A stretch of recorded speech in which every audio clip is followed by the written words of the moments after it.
हरे कृष्ण कृष्ण कृष्ण हरे हरे बोला.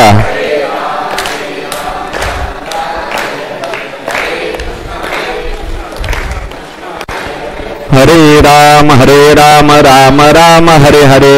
हरे कृष्ण कृष्ण कृष्ण हरे हरे.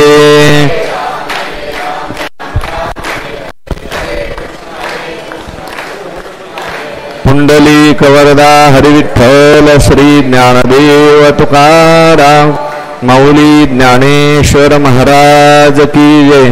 जगद्गुरु तुकाराम महाराज की जय. शांती ब्रह्म एकनाथ महाराज की जय. सद्गुरु जोग महाराज की जय.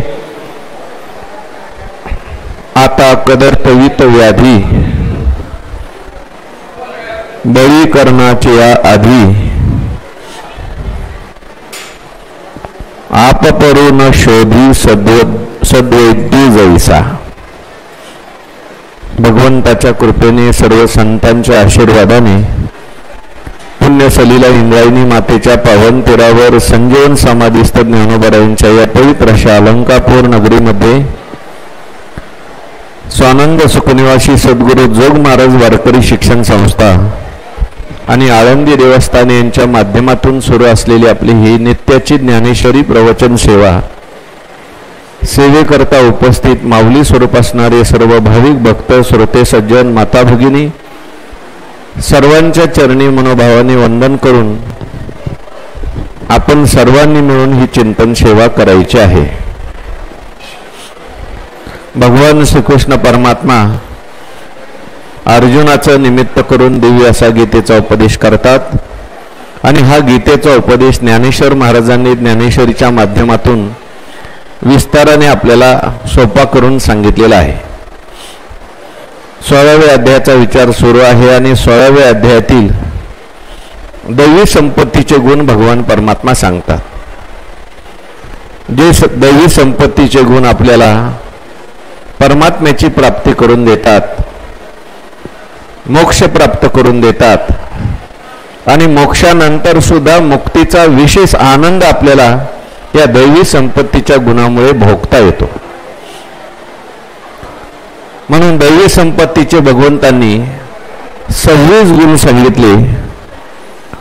दुसऱ्या श्लोकामध्ये आलेले दैवी संपत्तीचे गुण त्याचा विचार आपला सुरू आहे. अहिंसा सत्यम क्रोधस त्याग शांतिर पैशुनम दयाभूतेष्वलोलुप्त्वम मार्दवम रीर चापलम. त्यापैकी अपैशून नावाच्या गुणाचा विचार आपण सगळेजण करतोय. काल आपण शांती नावाच्या गुणाचा विचार करून आलो. तसा हा अपैशून नावाचा जो गुण आहे हा सुद्धा खूप महत्वाचा गुण आहे. परमात्म्याची प्राप्ती करून देणारा हा गुण आहे. जेवढं जेवढं आपल्या जीवनामध्ये अपैशून्य असेल तेवढं लवकर आपल्याला भगवान प्राप्त झाल्याशिवाय राहत नाही. पण अपैशून्य म्हणजे नेमकं काय आहे तर पैशून्य शब्दाचा अर्थ सांगताना दुसऱ्याचे दोष काढणं याला पैशून्य असं म्हटलेलं आहे. दुसऱ्याचे दोष दुसऱ्याजवळ सांगणं, निंदा करणं, चुगली करणं याला पैशून्य असं म्हटलंय. ही सगळी सृष्टी जी आहे ती गुणदोषमय आहे. प्रत्येकामध्ये काहीतरी गुण असतो आणि काहीतरी दोष असतो. काहींच्यात गुण जास्त असतात तर काहींच्यात दोष जास्त असतात. परंतु बऱ्याच लोकांना दोष बघायची सवय लागलेली असते. व्यवहारामध्ये बऱ्याच वेळेला मनुष्य गुण सोडून देतो आणि नुसतं दोषांचं वर्णन करत राहतो. एखाद्या माणसाला एखाद्याचे किती गुण तुम्ही सांगा, गुण त्याला दिसतच नाही आणि सारखा नुसता दोष सांगत राहतो. तसं तर आपल्यामध्ये सुद्धा दोष आहेत, पण आपला दोष माणसाला दिसत नाही. काय म्हणतात ते दुसऱ्याच्या डोळ्यातलं कुसळ दिसतं, पण आपल्या डोळ्यातलं मुसळ दिसत नाही. दुसऱ्यामध्ये एकदा थोडा जरी दोष असला तरी तो वारंवार प्रगट करतो, सांगत राहतो, तो असा आहे, तो असा आहे. चांगलं आहे हो बाकीचं सगळं, पण हे खराब आहे. हो, बाकी सगळं चांगलं आहे, पण म्हणलं की संपलं सगळं. हे बरोबर नाही, ते बरोबर नाही, असा दोष मनुष्य काढतो. आपल्या दोषाकडे मनुष्य दुर्लक्ष करतो आणि दुसऱ्याचे दोष सांगतो. एखाद्या मनुष्याला जर आपण त्याच्या उपकाराकरता जर त्याचे खरोखर दोष असतील सांगितले, तोंडावर सांगितले, तर एवढा दोष नाही. कारण सद्गुरू दोष सांगतात, भाऊ दोष सांगतो, आईवडील दोष सांगतात. कशा करता? त्याच्या कल्याणाकरता सांगितलेला तो दोष असतो. म्हणून त्याच्यावर उपकार करण्याकरता सांगितलेला तो दोष असतो. तर हा दोष नाही. परंतु बरेच वेळेला दोष नसताना दोष सांगणं आणि त्याचे दोष त्याच्याजवळ न सांगता दुसऱ्याजवळ सांगणं. आमके आमके असे तुम्हाला माहिती आहे का? प्रवचन चांगलं करतात, पण अभ्यास चांगला आहे त्यांचा, पण म्हणजे तोंडावर न सांगता दुसऱ्याजवळ दोष सांगत राहणं. वास्तविक पाहता गुण आणि दोष जे आहेत ते वस्तूपेक्षा सुद्धा व्यक्तीच्या प्रेमामध्ये राहतात. शास्त्रामध्ये असं वचन आलंय, वसंती प्रेमनी गुणा न तू वस्तुनी. गुणदोष हे वस्तूत राहत नाहीत, आपल्या प्रेमात राहतात. आपल्या प्रेमाची जर व्यक्ती असेल तर माणसाला दोष दिसत नाही. जरी चुकलं तरी मनुष्य म्हणतो चुकच असतं, होतच असतं. मनुष्य हा चुकीचा पुतळा आहे समजायचं, त्याच्याविषयी अंतकरणात प्रेम आहे. आणि प्रेम नसेल, किती चांगलं वागलं तरी असंच झालं तसंच झालं. दोष मनुष्य काढल्याशिवाय राहत नाही. कधी कधी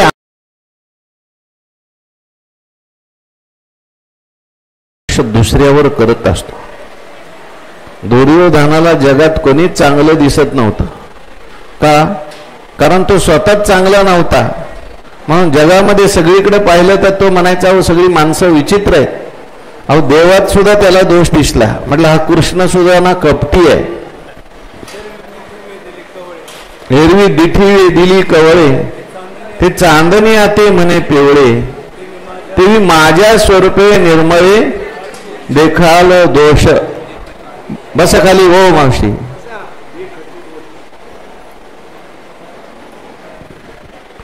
म्हणून दोष पाहणं, दोष दुसऱ्याजवळ सांगणं, निंदा करणं याला पैशून्य म्हटलंय. आणि याचा सर्वथा अभाव असणं याला काय म्हटलेलं आहे? अपैशून्य असं म्हटलेलं आहे. पैशून्यामध्ये फार मोठे दोष आहेत. चुगली करणं किंवा एखाद्याचा दोष दुसऱ्याला सांगणं हा सुद्धा फार मोठा दोष सांगितलेला आहे. कासया गुणदोष पाहू आणि कांचे, मज काय तयाचे उणे असे. भागवतात ते धर्मराजाचा आपला पृथ्वीचा आणि धर्माचा संवाद आलाय. धर्म जो आहे तो 3 पाय तुटलेले आहेत आणि एकच पाय आहे असा बैल. वृषभाच्या रूपाने, बैलाच्या रूपाने तो धर्मराज उभा होता. त्याचे 3 पाय तुटलेले होते आणि एकाच पायावर तो उभा होता. आणि शेजारी एक गाय होती, ती रडत होती. परीक्षित राजाने पाहिलं माझ्या राज्यामध्ये गाय दुःखी आहे आणि हा बैल दुःखी आहे. त्याच्या लक्षात आलं हा बैल नसून साक्षात धर्म आहे. त्याचे 3 पाय तुटलेले आहेत, एकच पाय आता शिल्लक राहिलाय.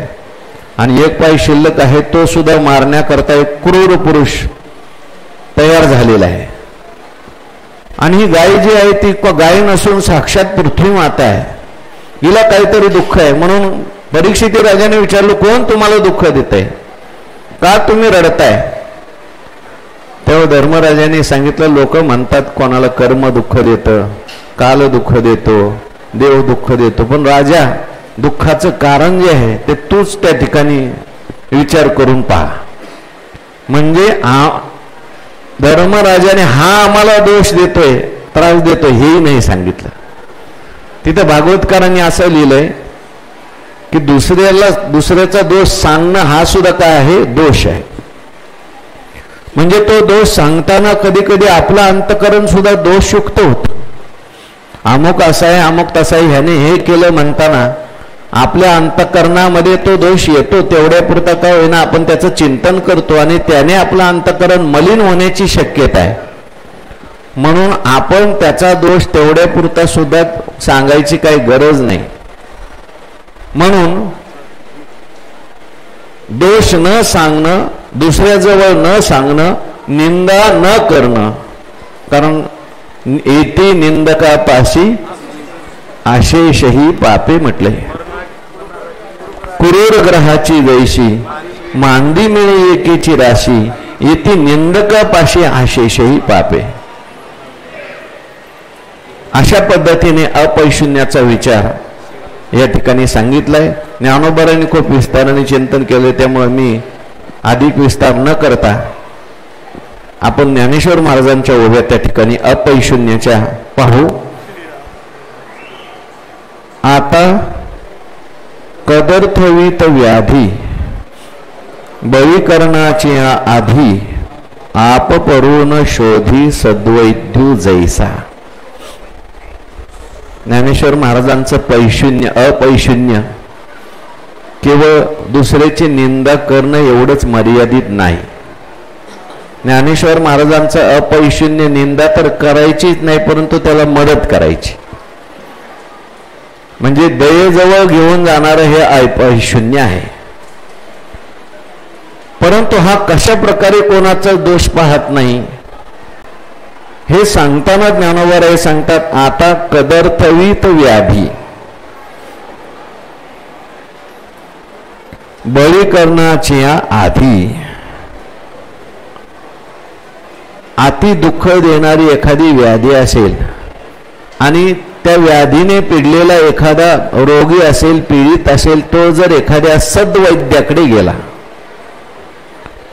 तर तो वैद्य जो असतो तो त्या ठिकाणी त्याची व्याधी पाहतो आणि बळीकरणाची आधी, म्हणजे ती व्याधी जी आहे ती लवकरात लवकर त्या ठिकाणी बरी झाली पाहिजे अशा तीव्र इच्छेने, त्या आधी शब्दाचा अर्थ उत्कट इच्छा असा केलाय, त्याची व्याधी दूर व्हावी आणि म्हणून त्याच्या मनामध्ये अशी बळकट इच्छा आहे.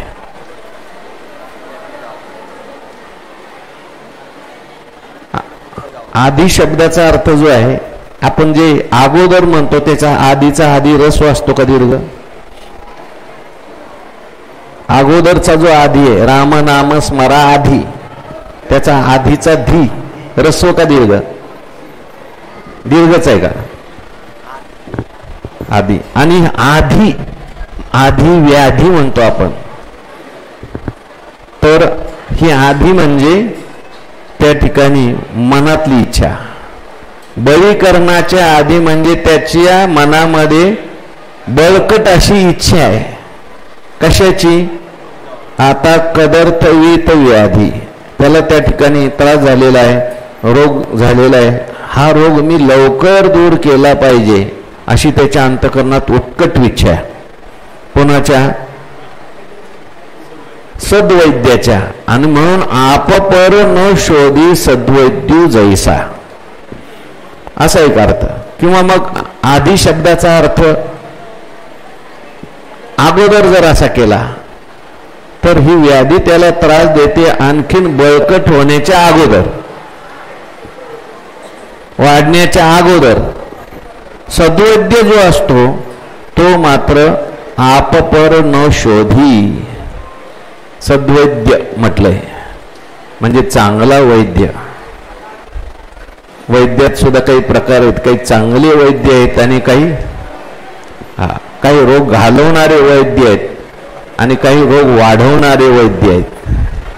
परत परत आपल्याकडे मागे आपण श्लोक म्हणून गेलो, वैद्यराज नमस्तोभ्यम यमराज सहोदराः यमस्तु हरति प्राणान वैद्यस्तु प्राणान धनानीच. म्हणजे काही असे वैद्य आहेत ते प्राणही हरण करतात आणि धनही हरण करतात. त्याला रोग काय झालाय कळत नाही. काय वैद्य न जाणे रोगाची अवधी वगैरे असं वर्णन केलंय. त्याला रोग कळत नाही. रोग कमी व्हायच्या ऐवजी त्याच्याकडे गेल्यानंतर रोग वाढतो आणि तो वैद्य जो आहे तो आल्यानंतर दुर्वैद्य असेल तर विचार करतो, याच्या खिशात पैसे आहेत का, नाहीत का, म्हणून अगोदरच पैसे सांगून टाकतो. एवढे पैसे लागतील तर हाती या, एवढे पैसे भरा, मग पुढचं आपण बघू. याला सद्वैद्य म्हणतात का दुर्वैद्य म्हणतात? आणि काही काही वैद्य असे आहेत ते म्हणतात तुम्ही कोणत्या गावचे, तुम्ही आमच्या बागाचे नाही, तुम्ही आमच्या गावचे नाही, तुम्ही माझ्या ओळखीचे नाही, तुम्ही माझ्या आणखीन जवळचे नाही. पण सद्वैद्य जो आहे तो मात्र आप पर हे काही पाहत नाही. आता कदर्थवित व्याधी बळी करण्याची आधी आप परून शोधी सद्वैद्य जैसा. सद्वैद्य ज्याप्रमाणे आप पर शोधत बसत नाही, लगेच त्याच्यावर उपचार करतो. म्हणजे त्याच्या मनामध्ये कुठलाही आपपर भाव नाही आणि उपकार करण्याची भावना आहे. तसं ज्याच्या ठिकाणी अपैशून्य असतं त्याला कोणी जरी पीडित मनुष्य दिसला, कोणी जरी त्रासलेला मनुष्य दिसला तरी सुद्धा आपपराचा विचार न करता त्या ठिकाणी त्याला मदत करण्याकरता तो काय करतो, प्रयत्न करतो. त्याचा दोष बघत नाही. हा पिडलेला आहे, त्रासलेला आहे, आपल्याला कशाला त्रास करून घ्यायचा नाही, लवकरात लवकर त्याची पीडा दूर झाली पाहिजे याच्यासाठी जो प्रयत्न करतो याला म्हटलेलं अपैशून्य.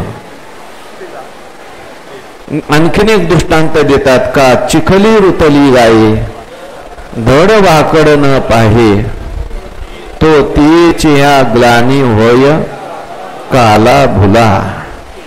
चिखली रुतली गाये, उदाहरण दिलं ज्ञानोबारायांनी. एखादी गाय चिखलात रुतली, खूप पाऊस पडला आणि सगळीकडे चिखल झाला आणि चिखल झाल्यानंतर ती बिचारी गाय त्या चिखलात फसली.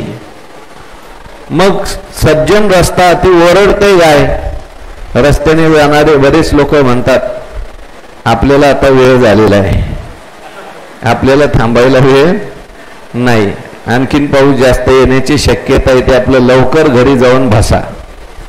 परंतु जो सज्जन मनुष्य असतो त्याला मात्र ती गाय पाहिल्यानंतर दुःख होतं आणि म्हणून तो जवळ जातो आणि असं पाहत नाही की ही गाय धड आहे का भाकड आहे, म्हणजे दूध देणारी आहे का न देणारी आहे. एखाद्या वेळेस दूध देणारी असेल तर लोक तिला बाहेर काढतात आणि भाकड असतील तर म्हणतात आता गेली गाय, आम्ही तरी काय करायचं त्याला. म्हणजे भाकड गाईला सांभाळण्याची माणसाची इच्छा नाही. चांगली असेल, दूध देणारी असेल तर मग तिला काढतात काही लोक.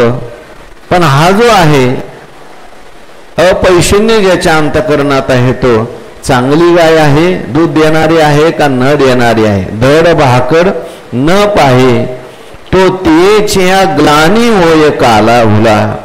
म्हणजे त्या गायीच्या दुःखाने, दैन्य दुःखाने तो काला म्हणजे काळा ठिक्कर होतो, कासावीस होतो आणि तिला चिखलातून वर काढण्याचा उपाय न सुचल्यामुळे तो भुला म्हणजे गोंधळून जातो.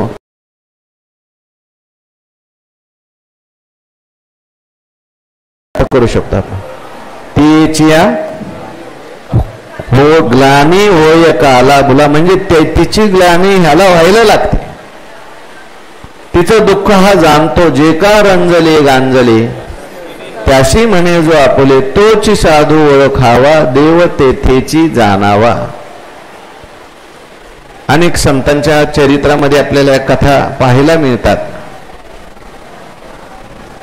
गाय चिखलात रुतलेली आहे. मग गायीला मनुष्य काढत असताना गाय बघत नाही, गायीमध्ये असलेला देव पाहतो. 33 कोटी देवाची वस्ती या गायीमध्ये आहे. मला गायीची सेवा केली पाहिजे. तसं हा एखादा जर मनुष्य दुःखामध्ये असेल, एखादा मनुष्य चिखलात रुतलेला आहे किंवा एखादा मनुष्य दुःखाने गांजलेला आहे, त्याला उठता येत नाही, बसता येत नाही, हा त्या माणसाला पाहत नाही, ते माणसात असलेलं चैतन्य पाहतो. तो मनुष्य आपल्या उपयोगाचा आहे का तो मनुष्य आपल्या उपयोगाचा नाही, तो आपला मदत करायची, त्याच्यात असलेला परमात्मा जो आहे तोच माझ्यात आहे, आणि म्हणून या भावनेने तो त्याला मदत करतो. बांधली सोडीत बुडाली काढीत, साकडी फेडीत अर्थाची म्हटलेलं आहे. हा येणारच आहे दयेमध्ये पुढे.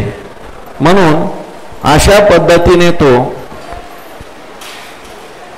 मदत करत राहतो. संत एकनाथ महाराजांच्या चरित्रात अशा अनेक गोष्टी आलेल्या आहेत. एकनाथ महाराज स्नान करून गंगेवरून येत होते.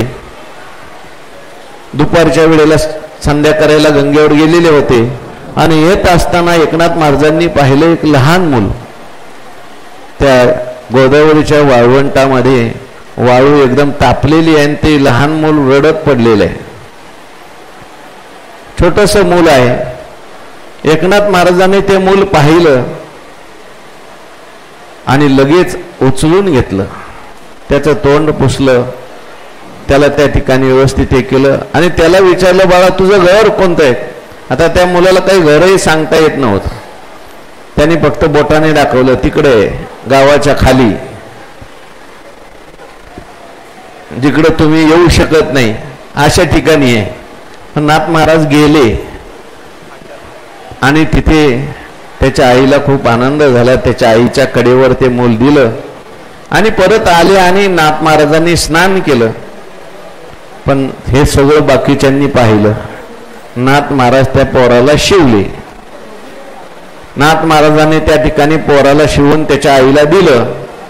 इथून पुढे मग नाथ महाराजांच्यावर आपण बहिष्कार टाकायचा. नाथ महाराजांनी धर्म बुडवला. पण नाथ महाराजांच्या अंतकरणात काय भावना आहे का? चिखली रुतली गाये धड वाकड न पाहे, तो तियाचिया ग्लानी होय काला भुला. एखादा दुःखी असेल, कष्टी असेल, त्याचं दुःख जे आहे ते माझं दुःख आहे. तुका म्हणे सुख पराव्या दुःखवी आणि कांच्या दुःखे, सत्य बोले मुखे दुःखवी आणि कांच्या दुःखे. दयेमध्ये पुढे येणारच आहे, पायी काटा नेते. म्हणून अशा पद्धतीने नाना बुडत याते स करणू, नपुसे अंत्यजुकी ब्राह्मणू, काढून राखे प्राणू हेची जाणे. नाना बुडत याते स करणू. एखादा मनुष्य जर बुडत असला तर स करुण म्हणजे दयावंत मनुष्य, करुणावान मनुष्य जो आहे तो असा विचार करत नाही, न पुसे अंत्यजुकी ब्राह्मण. कोण बुडतय म्हणजे अंत्यच बुडतोय, बुडू द्या, त्यांचा जन्म बुडण्याकरताच आहे. कोण बुडतय बाबा? ब्राह्मण बुडतोय, नाही नाही त्याला काढलं पाहिजे, असा हा विचार करत नाही. अंत्यज असो का ब्राह्मण असो, आणखीन कोणी असो, पशु असो, तरी सुद्धा बुडायला लागल्यानंतर त्याचं मन कळवळतं. ते म्हटले रस्त्याने चाललेले आहेत काय? नद्याम कीटा इव.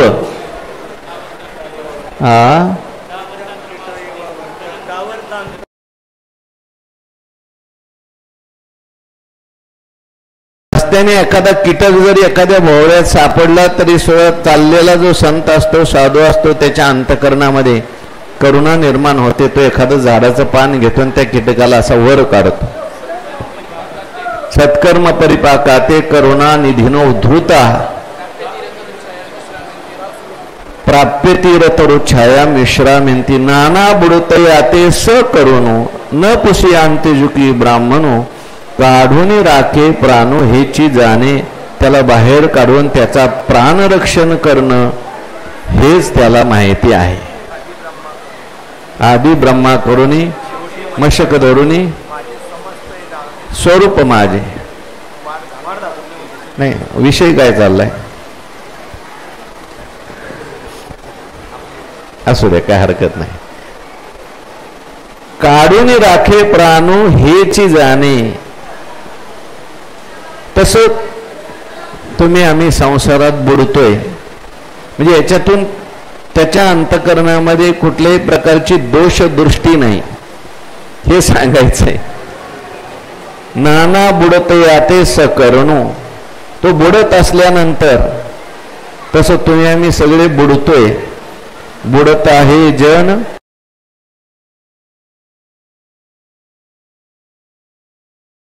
आणि वर काढत असताना संत अंत्यच पाहत नाहीत, ब्राह्मण पाहत नाहीत. यारी यारी लहान थोर याती भलते नारी नर करावा विचार नलगे चिंता कोणाची. भक्त करुणा कर ज्ञानाबाई. नाथ महाराजांच्या चरित्रात असं आलंय, एक ब्राह्मण होते आणि त्यांना कुष्ठरोग झाला आणि म्हणून हा कुष्ठरोग जावा म्हणून त्यांनी त्र्यंबकेश्वरला अनुष्ठान सुरू केलं. त्र्यंबकेश्वरला माझा कुष्ठरोग जावा म्हणून अनुष्ठान केलं. त्र्यंबकेश्वर भगवान त्याच्या स्वप्नात गेले, मैपती महाराजांनी लिहिलंय. आणि स्वप्नात गेल्यानंतर त्र्यंबकेश्वर भगवंतांनी सांगितलं, बाबा इथं किती वेळ बसला तरी तुझा रोग काही जाणार नाही. तू एक काम कर, पैठणला जा आणि तिथे संत श्रेष्ठ एकनाथ महाराज आहेत, त्यांना जाऊन सांग. त्यांनी जर त्यांनी एका मुलाला वाचवलेलं होतं, त्या मुलाला वाचवल्याचं पुण्य जर तुला दिलं तर त्या ठिकाणी तुझा हा रोग बरा होईल. तो पैठणला आला. नाथ महाराजांचं घर कुठे? नाथ महाराजांना म्हणायला लागला, असं असं मला मी त्र्यंबकेश्वरला अनुष्ठान केलं. त्र्यंबक राजाने स्वप्नात येऊन सांगितलंय की तुम्ही पैठणला जा, तुमच्याकडे यायला सांगितलंय, मला तुमचं पुण्य पाहिजे. नाथ महाराज म्हणले, किती पाहिजे सांग, आतापर्यंत जेवढं केलं ते सगळंच देतो. म्हणजे सगळं नको, त्र्यंबक राजाने सांगितलंय फक्त त्या पोराला उचललं होतं तेवढं पुण्य द्या. आणि तेवढं पुण्य नाथ महाराजांनी हातात पाणी घेतलं. म्हटलं माझं ते पोराला वाचवल्याचं पुण्य तुला देतो म्हटलं, लगेच बरा झाला. असं मैपती महाराजांनी लिहिलंय. काढून राखे प्राणो हेची जाणे की महावनी पापी उघडी केली विपाये ते नेसल्या विन न पाहे शिष्टू जैसा. फक्त पुरुषांनाच मदत करतो असं नाही, फक्त प्राण्यांनाच मदत करतो, गाईलाच मदत करतो असं नाही, तर सर्व भूतमात्राच्या विषयी त्याच्या अंतःकरणात काय आहे. आता वास्तविक पाहता हे दया आहे का अपैशून्य? ज्ञानोबारायांनी अपैशून्य सांगितलंय, पण या अपैशून्यातूनही ज्ञानोबारायांना, आता मी जे सुरुवातीला प्रस्तावनेत बोललो अपैशून्य, दुसऱ्याची चुगली करणं, निंदा करणं, हे पुढं आहे. पण ज्ञानोबारायांचा अपैशून्य असा आहे की नुसतं दुसऱ्याचं वाईट सांगायचंच असं नाही, त्याच्यात चांगल्या करण्याच्या संबंधाने आपल्या मनात भावना असली पाहिजे. म्हणून महावनी पापी उघडी केली विपाये ते नेसल्या विन न पाहे शिष्ट जैसा. दुष्ट पाप्याने कोणी एखादी श्री जंगलामध्ये जुलमाने विवस्त्र केली असेल तर शिष्ट मनुष्य जो आहे, सज्जन मनुष्य आहे, एखादी कोणी एक स्त्री जंगलातून निघाली आणि दुष्ट माणसाने तिला त्या ठिकाणी विवस्त्र केले, तिचे कपडे हरण केले, तर सज्जन मनुष्य जो आहे तो पाहत असताना तिच्याकडे पाहत असताना पहिलं आपल्या अंगावरचं वस्त्र तिच्या अंगावर टाकेल आणि मगच तिच्याकडे पाहिल. आता हे अपैशून्याकडे चाललंय बरं का. म्हणजे तिचे दोष पाहायचे नाही, आपले गुण तिथे टाकायचे आणि मग तिला पाहायचंय. महावनी पापी उघडी केली विपाय ते नेसल्या विन न पाहे शिस्त जैसा. दुष्ट माणसाने तिला त्या ठिकाणी व्यवस्थित केलंय, पण नेसल्या विन न पाहे शिस्त जैसा तैसे. दृष्टांत सांगितलंय पण त्यात आता सिद्ध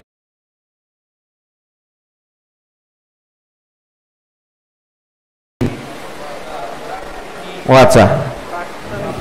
का प्राक्तनी सदोखी निंदत्वाच्या सर्व विकी खिरिले जे तया अंगिक आपुले देऊनिया भले विसर्विजती सले सलती ते. हे अपैशून्य बर का. ज्याप्रमाणे विवस्त्र स्त्रीला झालेला त्रास, त्या ठिकाणी हात तिच्या अंगावर आपलं वस्त्र टाकतो आणि मग तिला पाहतो मदत करतो, तैसे अज्ञान प्रमादादिकी का प्राक्तनीही सदोखी निंदत्वाच्या सर्व विकी खेळले जे. तसे काही लोक असे आहेत अज्ञानामुळे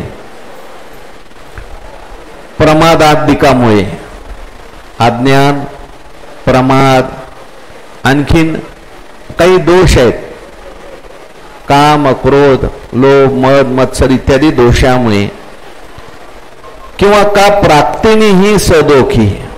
सदोष असं त्यांचं प्राक्तन आहे, संचित आहे. निंदत्वाच्या सर्व विखी खिळले जे. त्या पापामुळे, पूर्वजन्मातल्या पापामुळे, कर्तव्याच्या अज्ञानामुळे, कोणत्याही वस्तूतील गुणदोषाची परीक्षा करण्याचे ज्ञान नसल्यामुळे, किंवा पूर्वजन्मातील पापामुळे शास्त्रात व लोकात निंद समजलेल्या सर्व कर्मात भोगात पूर्णपणे खिळून गेलेले आहेत. आणि लोकनिंदेस ते प्राप्त झालेले आहेत. मनुष्य निंद्य कर्मात कधी प्रवृत्त होतो आणि मनुष्य निंद्य कधी होतो, त्याची काही कारण ज्ञानेश्वर महाराजांनी या ओळीत सांगितलेली आहेत. मनुष्य निंदनीय कधी होतो आणि मनुष्य निंद्य कर्मात कधी प्रवृत्त होतो. पहिलं अज्ञान. अज्ञान असेल तर तो निंद्य कर्मात प्रवृत्त होतो. अंगा मनाशी रुचावे ए तुलेनी कृत्या कृत्य नाठवे जो करणीयाचे नावे. का अज्ञान आहे म्हणून. का पाप मज होईल नरकात नाही येईल. हे पुढील काही देखेना जो शास्त्राची संगती घडली नाही, संतांची संगती घडली नाही, अज्ञानी असल्यामुळे त्याला काय करतोय ते त्याला कळत नाही. केडवा कैसे राहतावे कौनेशी काय बोलावे हेही नेणे. आणि कधी कधी अज्ञान नसतं, ज्ञान असतं. पुढे चला. आता ज्ञान आहे पण प्रमाद. काही काही न कळून चुकतात आणि काही काही कळून चुकतात. त्यांना सगळं ज्ञान आहे, सगळं सांगतोय, पण तरी सुद्धा इंद्रिय ऐकत नाही, मन ऐकत नाही. कळून सुद्धा अनेक प्रमाद करतो. न करता कळणं त्याला अज्ञान होणं, त्याला अज्ञान म्हणतात. आणि करून त्या ठिकाणी कळून सुद्धा ज्ञान होऊन सुद्धा चुकीचं वागणं याला प्रमाद असं म्हणतात.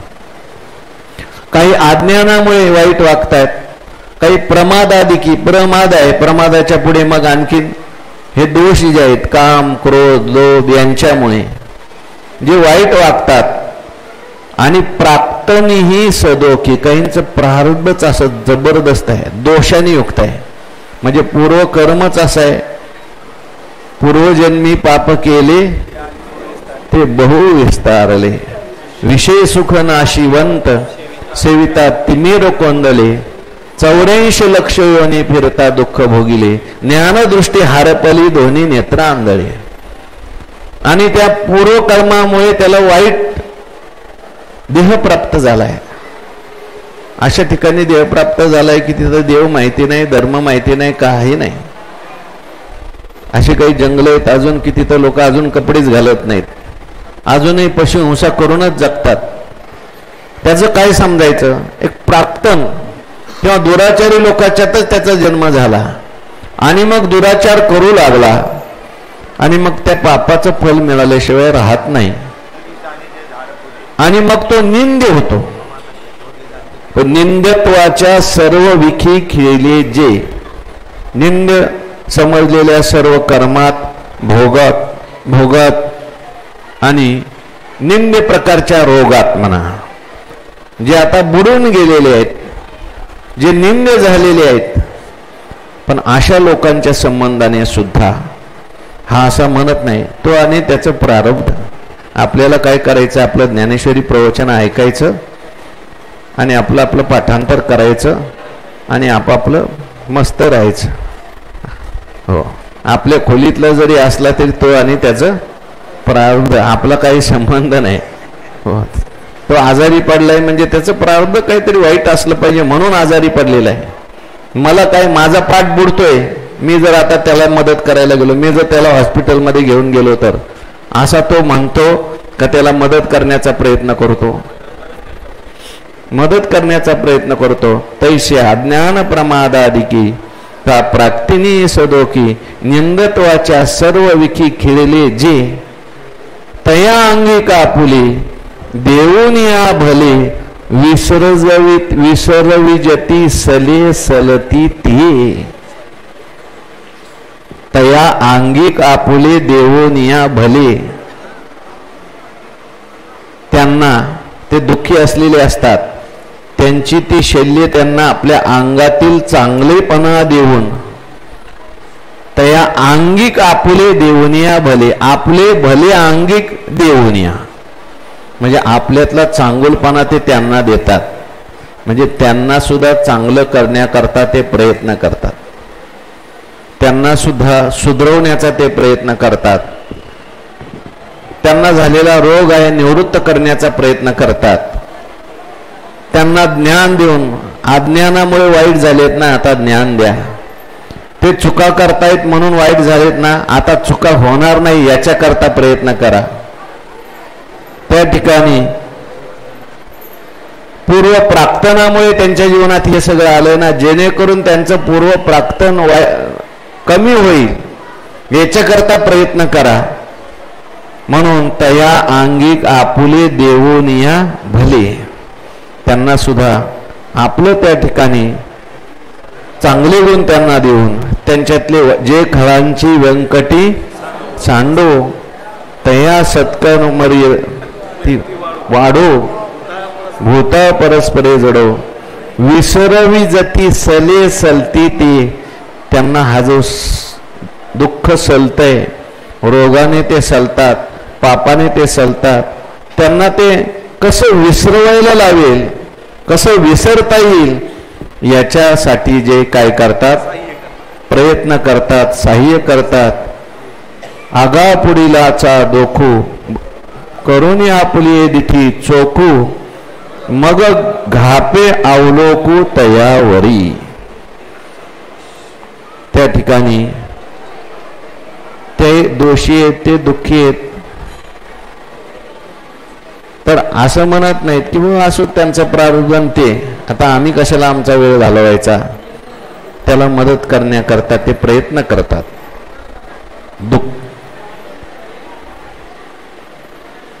संतांची अनेक प्रमाण आहेत. जे का रंजले गांजले तर म्हटलं मी. आणखीन अशा पद्धतीचं एखादं प्रमाण? जगाच्या कल्याणा संतांच्या विभूती देह कष्टविती परोपकारे, असे अनेक प्रमाण आहे. भूतांची दया आहे भांडवल संता आपुली ममता नाही देही. हो, आता तुकाराम महाराजांच्या चरित्रातही आपण मागे सांगून आलो. महाराज येत होते परत, कोणीतरी एक मनुष्य आणि त्याच्या खांद्यावर फार भला मोठा नांगर, आणि दाढी वाढलेली आहे, त्याच्यावर काहीतरी कर्ज होतं, ते कर्ज तो देऊ शकला नाही म्हणून त्याला ती शिक्षा दिली होती, आहे की नाही. मिरच्या विकून आलेले पैसे महाराजांनी त्याला पाहिलं आणि म्हटले कशामुळे झाले. काय नाही म्हटलं, माझ्यावर कर्ज आहे. किती कर्ज आहे. काही नाही, 100-150 रुपयाचं आहे. घे बाबा हे पैसे घे, तुझं कर्ज फिटू दे. आणि महाराजांनी त्याला व्यवस्थित त्याला क्षौर वगैरे करून कर्ज देऊन त्याला सुखी केलं. अशा पद्धतीने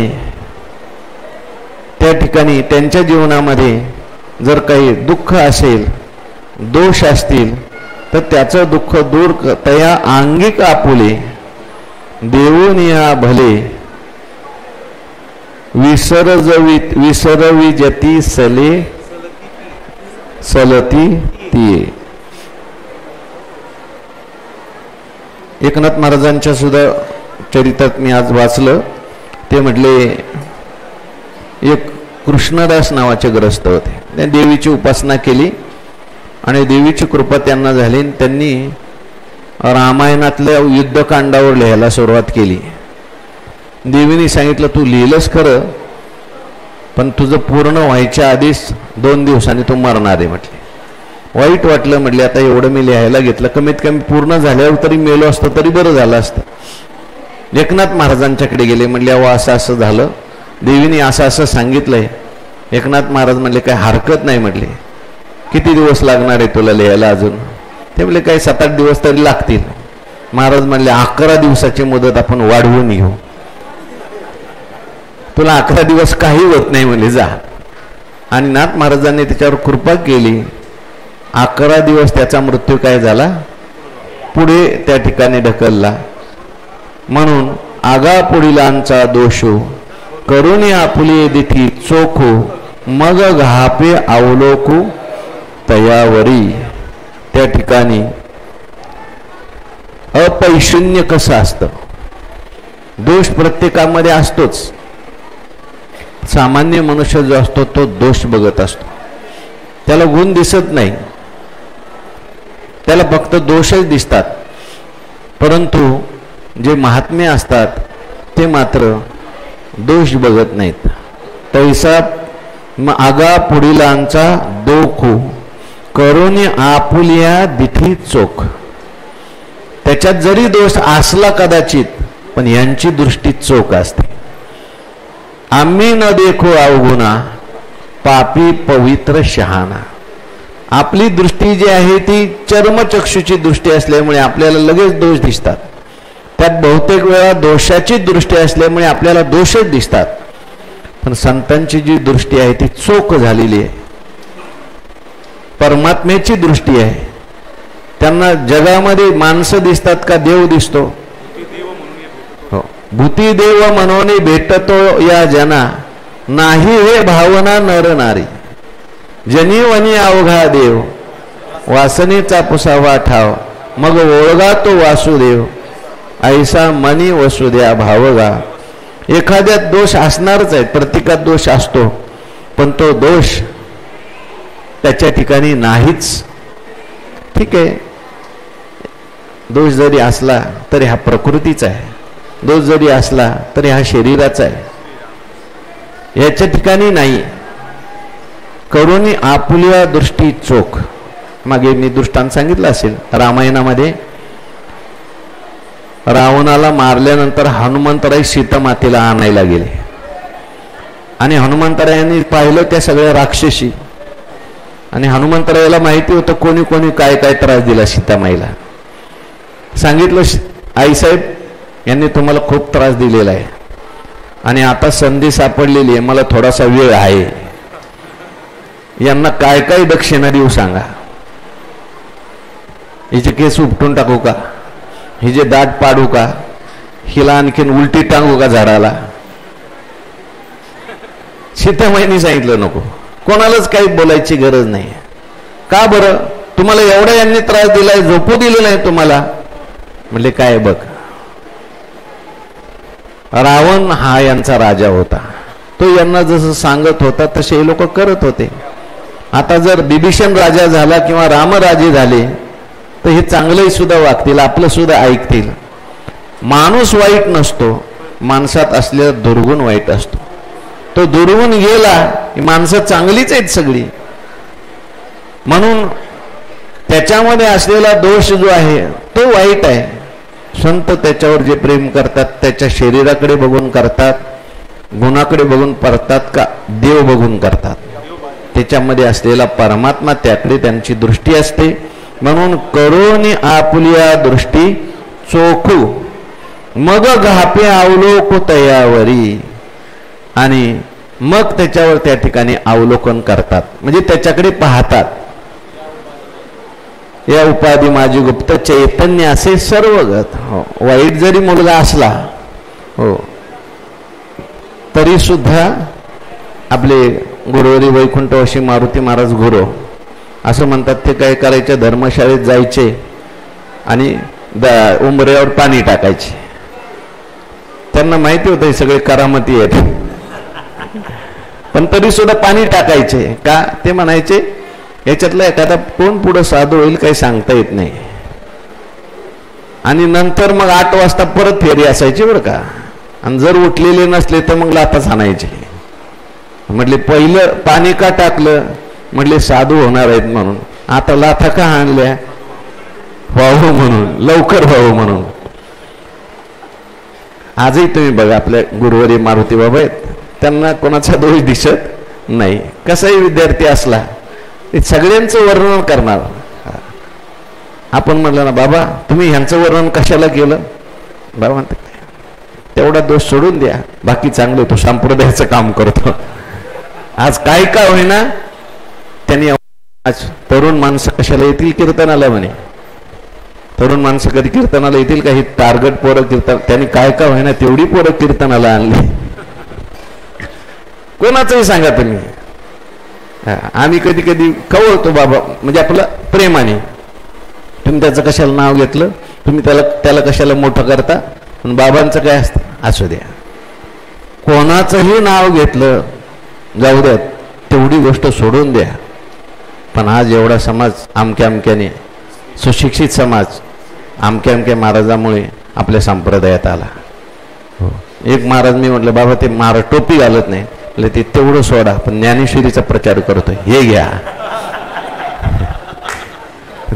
आज याच्या वयाची पोरं काय करतायत? यांच्या वयाची पोरं आज विषयात गुंतलेली, संसार करतायत. नको हा एवढं मोठं कार्य करतोय ते बघा. तैसे पुढीलाचे दोष आपुल्या दृष्टी चोख करून घाली अवलोक तयावरी, मग घापे अवलोक तयावरी. जैसा पूजोनी देव पाहिजे पेरोनी शेता जाईजे, तोषोनी प्रसादू घेजे अतिथीचा. जैसा पूजोनी देव पाहिजे, ज्याप्रमाणे देव पाहायचा असेल तर पूजा करून पाहायचा. हो, नाही तर देव घेऊन आला, देवाऱ्यात ठेवला आणि त्याला आंघोळ नाही, त्याला कपडे नाही, त्याला काय उपचार नाही, नैवेद्य नाही, आणि देव आणलाय, मग देव पाहायला देव आनंद नाही. अहो साधी शालिग्राम असतात, तुम्ही बघा आपल्याकडे एवढी पूजा तशी व्यवस्थित पाहायला मिळत नाही. मी परवा एका ठिकाणी कीर्तनाला गेलो होतो, ते इस्कॉनचं मंदिर होतं. त्यांच्या मूर्त्या जर पाहिल्या आपण इस्कॉनच्या आणि त्यांचे जे उपचार पाहिले तर ते मूर्ती प्रत्यक्ष बोलते की काय असं आपल्याला वाटतं. असे त्यांचे उपचार असतात. ते म्हटले सकाळच्या पासून पहिला पहाटेचा लोण्याचा भोग असतो, नंतर बालभोग असतो, नंतर राजभोग असतो, नंतर आणखी किती असं देवाला जवळजवळ कितीतरी वेळा भोग आहे. त्या द्वारकेला किती वेळा, 11 वेळा का किती देवाला नैवेद्य दाखवतात. आणि त्यांच्या देवाचे वस्त्र अलंकारण, तुम्ही देवाचे उपचार बघा, म्हणजे चैतन्य त्याच्यात आपोआप येतं. ते देवामध्ये त्या मूर्तीमध्ये सुद्धा काय येतं? चैतन्य येतं. पूजवणे देव, देवाला पाहायचंय, पूजून पाहायचं. किंवा पेरोनी शेतात जायचे, शेतात जायचं असेल तर तण वाढलेलं आहे, काँग्रेस वाढलेला आहे आणि शेतामध्ये सगळ्या येडे बाबळीच चालला शेताला पाहिल्यावर आनंद वाटेल का खरे शेतकऱ्याला? खरे शेतकऱ्याला आनंद कधी वाटेल? हो, ज्वारी पेरलेली आहे, बाजरी पेरलेली आहे, अशी कणसं लागलेली आहेत आणि एकदम वर्णन केलंय. मग गाडेवरी वाहती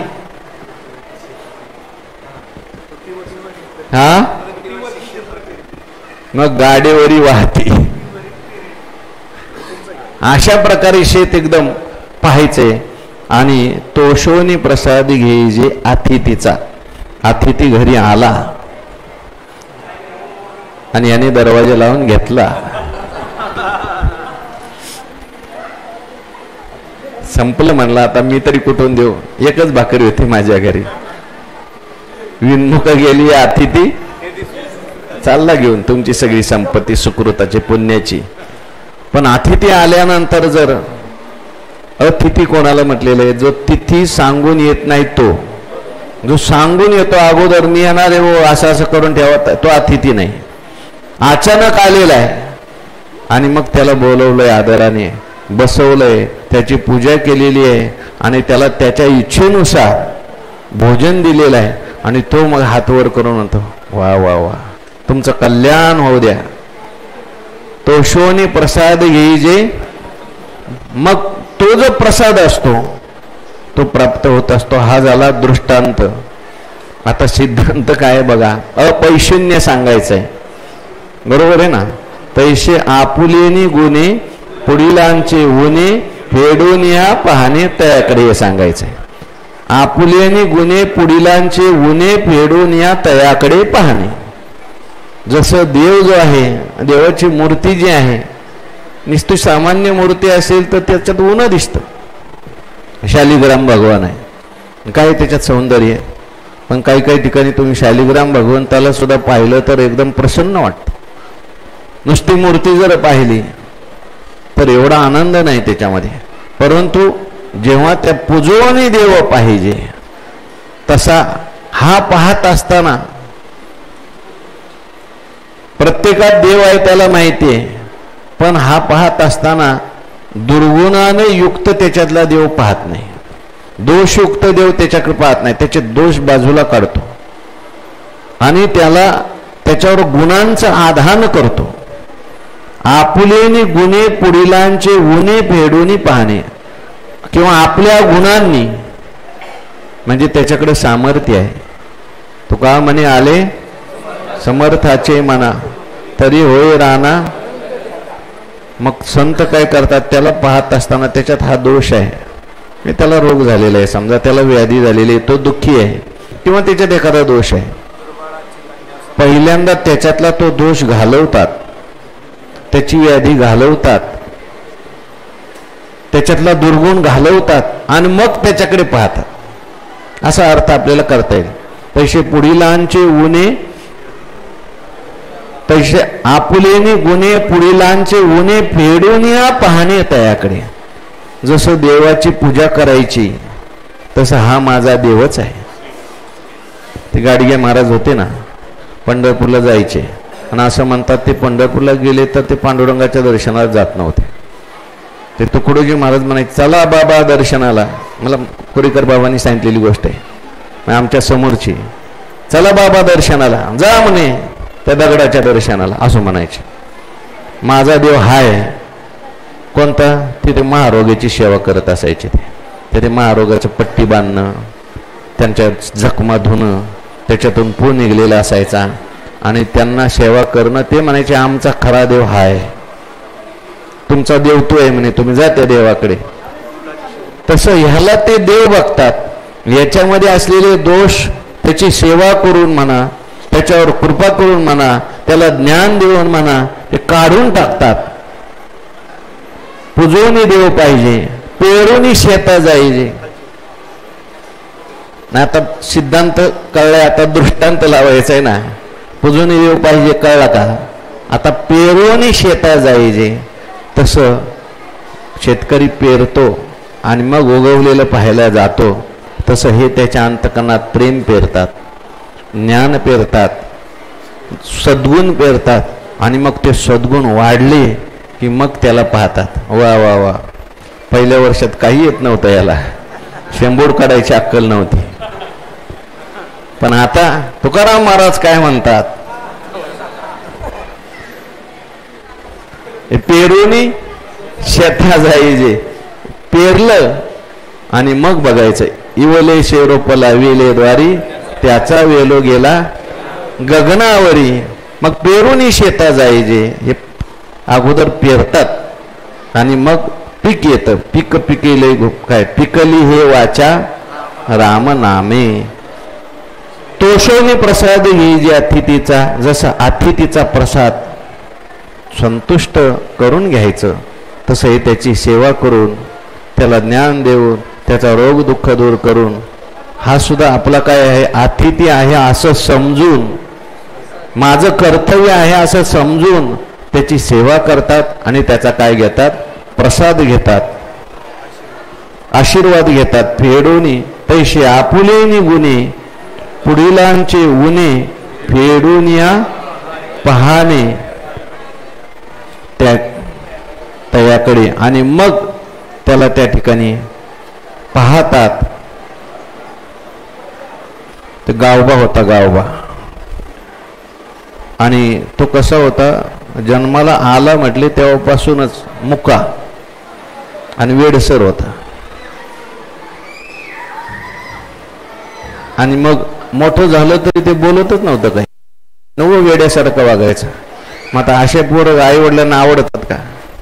ते म्हणले आता लवकर त्याला संस्थेत टाकलं पाहिजे. आमच्याकडे 5% असे येतात, काही त्यांना कळत नाही. मग आता ते एक दिवशी सण आला, सणाच्या दिवशी 5% म्हणलं मी, तुम्ही त्याच्यात नाही, त्यामुळे तुम्ही नाराज होऊ नका. अहो एक मुलगा होता, तुम्हाला माहिती नसेल, प्रवचनाला श्लोक गोळी आली, लिंग देह कमळाचा, पोटी वेस तया चिद भ्रमराचा. हा, परीक्षकाने विचारलं लिंग देह म्हणजे काय? तो म्हणला पुल्लिंग, स्त्रीलिंग, नपुसक लिंग. घडलेली घटना आहे. शेवटी परीक्षकांनी आम्हाला बोलून घेतलं, म्हणजे हे असंच शिकवता का म्हणे पोरांना? म्हटले अहो बाबा, आता कमीत कमी पुल्लिंग म्हणतोय, आला तेव्हा शिवेर येत होता म्हटलं. म्हणेल पुढे आणखीन आणखीन येईल तो लिंग देहावर कधीतरी. कशा करता सांगायचं, एकनाथ महाराजांच्याकडे तो गावबा होता. सण आला आणि सणाच्या दिवशी त्यांनी पोळी खाल्ली आणि त्याला ती गोड लागली. दुसऱ्या दिवशी भाकरी वाढली. कुठं खातो गावबा? आई ते कालचं पाहिजे. त्याला बोलता येत नव्हतं, पण तो नुसतं असं टोपल्याकडे करायचं, हे नको म्हणायचं, ते पाहिजे. तर आईच्या लक्षात आलं, म्हटले अरे आपण गरीब आहे, कधीतरी आपण वर्षातून एखादी पोळी मी दुसऱ्याचं कर्ज काढून केली बाबा, गतम म्हणतोय रोज पोळी पाहिजे. एका बाईने सांगितलं उपाय सांगते. शेजारी पैठण आहे, तिथे नाथ महाराजांच्या घरी पुरणपोळीचा रोज नैवेद्य असतो. रोज पोथीला येणाऱ्या लोकांनाही पुरणपोळीचं जेवण असतं. तो तिथे त्याला घेऊन जा. आणि मग नाथ महाराज ती घेऊन गेली. आपल्याला सगळ्या कथा माहिती आहे. नाथ महाराजांच्याकडे पुरणपोळी खायचा, बाकी काहीच करत नव्हता, पण नाथ महाराज होते ना. एक दिवशी नाथ महाराज त्याला जवळ घेतलं, डोक्यावर हात ठेवला, राम मन राम मन म्हणे. तो राम मन म्हटलं की असं करायचं. मुकच होता ना तो, त्याला वाचा नव्हती ना. कसं काय राम मन? राम नामाचा जप कर. अरे राम नामाचा जप कर. नाही नाही म्हणायचं. एकनाथ महाराज म्हणले बरं जाऊ दे, माझं नाव काय सांग. माझं नाव काय म्हटलं की त्याला वाचा फुटली. म्हटलं एकनाथ. एकनाथ म्हटल्यानंतर नाथ महाराज म्हणले आता एक काम कर, ह्याच नावाचा जप करतो. मग एकनाथ एकनाथ एकनाथ असा जप केला त्याने. बरं का, असं महिपती महाराजांनी लिहिलंय. हे आपल्याला माहिती नव्हतं म्हणून सांगितलं. एकनाथ एकनाथ जप केला आणि त्याच्यामध्ये अशी शक्ती निर्माण झाली गावामध्ये. नाथ महाराजांचं चिंतन केलं त्याने आणि त्याच्यामुळे मग तुका म्हणे अंगी व्हावे ते. मग ते पुढे रामायण सांगण्याची त्या ठिकाणी काय आली. म्हणून तैसे आपुलेनी गुणे, पुढीलांचे गुणे फेडून या पहाणे तयाकडे. त्याच्याकडे पाहायचंय. किती राहिले होय अजून? या ओव्याचा विचार आपण उद्याच्या प्रवचनात करू. पुंडलिक वरधारी विठ्ठल श्री ज्ञानदेव तुकाराम विठ्ठल विठ्ठल विठ्ठल.